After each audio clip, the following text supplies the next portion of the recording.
Postmortem की report आएगी तो उससे जो डेथ का एग्जैक्ट कॉज है वो इवैल्यूएट होगा। लेकिन जब वो यहाँ पर आए तो वो बहुत गंभीर स्थिति में थे। जैसे ही मुझे जानकारी मिली मैं यहाँ पर आया और मैंने तुरंत जो है अपने सीनियर लीडर्स को भी इन्फॉर्म किया।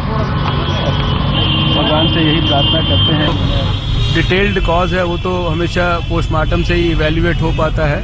पोस्टमार्टम की रिपोर्ट आएगी तो उससे जो डेथ का एग्जैक्ट कॉज है वो इवैल्यूएट होगा। लेकिन जब वो यहाँ पर आए तो वो बहुत गंभीर स्थिति में थे। जैसे ही मुझे जानकारी मिली मैं यहाँ पर आया और मैंने तुरंत जो है अपने सीनियर लीडर्स को भी इन्फॉर्म किया। अब भगवान से यही प्रार्थना करते हैं कि भगवान उन्हें अपने श्री चरणों में स्थान दे। उनके परिवारजनों को, हम सब भाजपा के कार्यकर्ताओं को, सबको बहुत तकलीफ है, बहुत दुख है। इसको शब्दों में व्यक्त करना बहुत मुश्किल है। एक्सटर्नली इंजरीज तो नहीं है ना? एक्सटर्नली सिर्फ उनके नाक के ऊपर एक थोड़ा सा जैसे एब्रेजन होता है, एक छोटा सा एब्रेजन है। इसीलिए जो एग्जैक्ट कॉज ऑफ डेथ है उसको पोस्टमार्टम से ही इवैल्यूएट करके कुछ बोलना उचित रहेगा। डॉक्टर साहब, हार्ट अटैक की भी बात आ रही है कि एक्सीडेंट के बाद? अब ये देखिए, अब ये पोस्टमार्टम की रिपोर्ट आएगी, सब पता लग जाएगा। अब ये तो सिर्फ एकेडमिक और थियोरेटिकल डिस्कशंस हैं। Unfortunately he is no more with us. Gopinath Munde से जो जाहिर है राष्ट्रीय शोक भी घोषित करना। निश्चित रूप से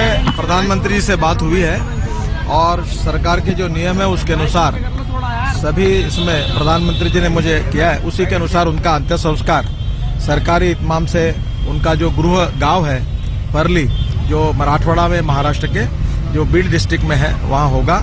और यहां से विशेष विमान से उनके परिवार और प्रमुख लोग लातूर एयरपोर्ट वहां नजदीक है, वहां लेके जाएंगे।